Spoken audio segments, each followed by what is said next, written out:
Recentemente, durante uma missa, o padre Fábio de Mello exortou os fiéis a não terem medo do mal e disse também: com todo respeito a quem faz macumba, pode fazer, pode deixar na porta da minha casa. Se estiver fresco, a gente até come. O vídeo da missa repercutiu na internet e o babalaô Ivanir dos Santos resolveu notificar judicialmente o padre pela declaração. Melo rapidamente pediu desculpas por meio de uma nota, abre aspas, apenas expressei durante uma celebração cristã convicções cristãs. Peço perdão aos que se sentiram ofendidos, fecha aspas.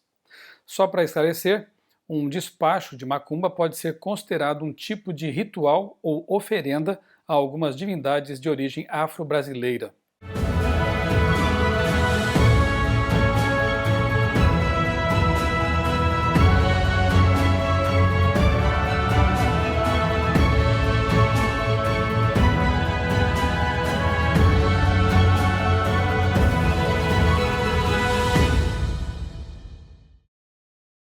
O Frei Beto, conhecido defensor da marxista teologia da libertação, colocou sua colher no angu. Ele questionou: qual a diferença dos despachos de macumba com as salas de ex-votos nas igrejas? Não seria também mera superstição ofertar a Nossa Senhora ou ao Santo Protetor réplicas em cera de órgãos e membros cujas curas são atribuídas a milagres ou intervenção divina? Lembro que na minha paróquia, quando eu era criança, havia cofres para recolher ofertas em dinheiro. Um deles continha a placa "Para as almas". Ainda hoje, me pergunto como as almas embolsavam as ofertas. Fecha aspas. O Frei disse mais: Deus não tem religião. Tanto a galinha da macumba quanto o pão da Eucaristia são objetos de fé de quem acredita no caráter sagrado da oferenda. O vinho da missa e a cachaça do despacho dependem da crença dos fiéis. Com todo respeito aos dois padres e aos adeptos das religiões afro, não posso aceitar que se compare o vinho, que representa o sangue de Cristo, com a cachaça oferecida a entidades da Umbanda. Que o Frei Beto queira comparar macumba com ofertas às almas, até vá lá, afinal, são duas coisas que não pertencem ao livro sagrado dos cristãos, a Bíblia. A palavra de Deus é muito clara em afirmar que existe apenas um Deus e que Jesus é o único Salvador, que entidades desencarnadas não existem e que é o diabo que se faz passar por pessoas que morreram a fim de enganar os incautos. A galinha da macumba, igualmente, não pode ser comparada ao pão da Santa Ceia. O pão representa o corpo de Cristo, nosso único e suficiente mediador. O problema é que o politicamente correto e o relativismo religioso estão sendo levados a tal extremo que daqui a pouco teremos que pedir perdão por pregar as verdades da Bíblia. Aliás, pedir perdão por dizer que a Bíblia é a verdade. Evidentemente que devemos ter respeito por todas as religiões e jamais tratar qualquer ser humano que seja com intolerância e ódio.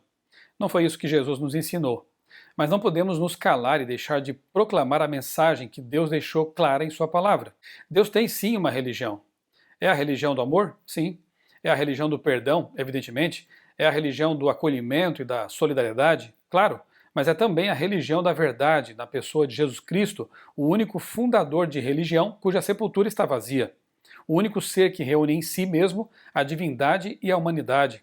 O único que pôde dizer com coragem que é o caminho, a verdade e a vida. O grande eu sou, o eterno Criador de todas as coisas, como está em João, capítulo 1, versos 1 a 3. E se não fosse tudo isso, seria um louco ou blasfemador. Igualar Jesus a outros líderes religiosos e o cristianismo a outras religiões é violar a revelação divina feita por meio da Bíblia, de que existe um único Deus, Criador dos céus e da terra. Esse Deus ordenou que essa verdade fosse proclamada a todos os povos e orientou seus discípulos, seus seguidores, a estar preparados a dar com mansidão a razão da sua esperança. 1 Pedro 3, verso 15. Para um cristão dizer algo diferente disso, ele precisa mergulhar até a testa no relativismo e tratar a Bíblia como livro de autoajuda. Imagine se Jesus e os apóstolos tivessem adotado naquele tempo o relativismo de nossos dias. O cristianismo nunca teria transposto as fronteiras da antiga Palestina. Paulo nunca teria deixado a religião judaica para abraçar o cristianismo. Mágicos e feiticeiros nunca teriam sido condenados e chamados à conversão. E talvez nem os demônios tivessem sido expulsos, pois afinal devemos respeitar o satanismo, não é mesmo? Deus tem sim uma religião criada por ele, não por seres humanos. Ele quer religar a si todas as pessoas por meio dessa religião e quer que todos a conheçam e tenham a oportunidade de pertencer a ela, caso desejem. Deus tem ovelhas sinceras por todos os lados, Mas a sinceridade dos adeptos das religiões, das diversas religiões, não faz delas religiões verdadeiras. Nem todos os caminhos levam necessariamente a Deus, embora ele esteja atuando em todos os caminhos, chamando seus filhos. O caminho de Deus é estreito, não é o da maioria. O caminho do Senhor é aquele trilhado por pessoas de todas as raças, nações e tribos, os remanescentes que guardam os mandamentos de Deus e têm a fé em Jesus. Apocalipse 14, verso 12. Mandamentos que dizem claramente, entre outras coisas, não terás outros deuses diante de mim.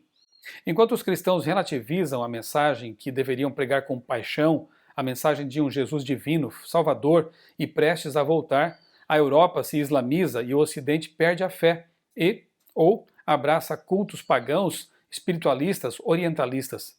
Domesticaram o cristianismo, banalizaram a religião da Bíblia. E o que restou então?